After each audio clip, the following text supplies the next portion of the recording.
Il est important d'enseigner le peuple de Dieu la prospérité, l'élévation, comment y atteindre, qu'est-ce qu'il faut faire. Au-delà de tout, c'est d'abord Jésus. Ne limitons pas l'Église seulement à ces choses. L'Église, sa première mission, c'est préparer le peuple au royaume des cieux. Nous sommes des fiancés de Jésus-Christ et nous attendons un jour aller à la rencontre de notre époux. Nicodème, malgré tout ce qu'il a, il a appris la Torah, il a appris la loi de Moïse.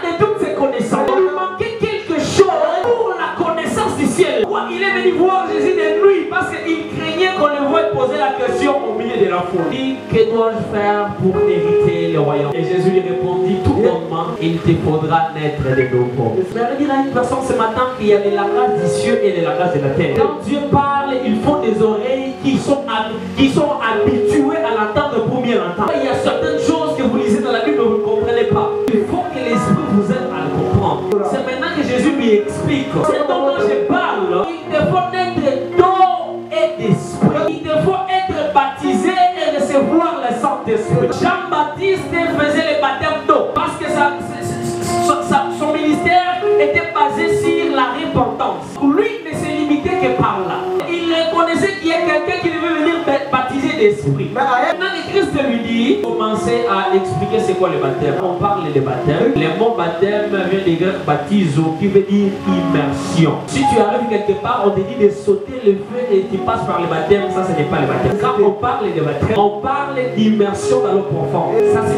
Ça symbolise quelque chose. Le fait d'immerger quelqu'un et lui ramener, ça veut dire ceci. L'ancienne personne est morte, ses péchés sont enterrés et il est ressuscité avec une nouvelle créature. Ça veut dire que comme Jésus était mort, que l'Ancien Testament était l'ombre des choses à venir. Alléluia. Amen. Donc tout ce qui était écrit dans l'Ancien Testament était l'illusion d'une personne qui devait venir. Et cette personne c'est Jésus-Christ de Nazareth. Cette personne c'est Jésus-Christ de Nazareth. J'expliquais que l'échelle de Jacob c'était Christ qu'on voulait enseigner dans tout ça. Jacob a vu l'échelle, les anges montaient et descendaient. Le fait de monter et descendre, on a commencé d'abord à expliquer c'est quoi les anges. On parle de l'ange dans la Bible, on fait référence à un messager de Dieu. Et il n'avait que comme mission, il venait annoncer au peuple de Dieu la volonté de Dieu. Un messager n'est pas plus grand que le message. Ce qui fait la force d'un messager, le message qu'il apporte. Ce qui lui donne même la qualité des messagers, c'est le message qu'il apporte. Ce qui est plus important, ce qui doit être plus valorisé, c'est les messages et non les messagers. C'est lui qui envoie, c'est lui qui est au-dessus de nous tous. On ne chante pas les dieux des papas, on chante les dieux là, il est notre Dieu, il est ton Dieu.